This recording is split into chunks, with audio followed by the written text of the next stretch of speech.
ఆంధ్రప్రదేశ్ రాష్ట్ర assembly chief విప్పులను సన్మానించిన Pedakurapadu నియోజకవర్గ శాసనసభ్యులు శ్రీ భాష్యం ప్రవీణ్.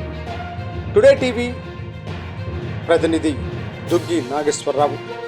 ఇటీవల ఆంధ్రప్రదేశ్ రాష్ట్ర అసెంబ్లీ చీఫ్ విప్పులుగా ఎన్నికైన వారితో పాటు పలువురు మంత్రులు మరియు ఎమ్మెల్యేలతో శనివారం పెదకూరపాడు నియోజకవర్గ శాసనసభ్యులు శ్రీ భాష్యం ప్రవీణ్ గారు ఆత్మీయ సమావేశం ఏర్పాటు చేశారు. ఈ సమావేశంలో ఆంధ్రప్రదేశ్ రాష్ట్ర అసెంబ్లీ చీఫ్ విప్ మరియు విప్పులను ఘనంగా సన్మానించారు. అనంతరం నియోజకవర్గ అభివృద్ధికి సహకరించాలని ఈ సందర్భంగా ఎమ్మెల్యే భాష్యం ప్రవీణ్ వారిని కోరారు.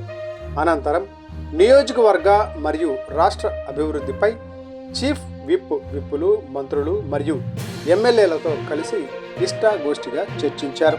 ఈ సందర్భంగా పలు హామీలను వారి వద్ద నుండి పొందారు. ఈ కార్యక్రమంలో చీఫ్ విప్పులతో పాటు 3 మంత్రులు,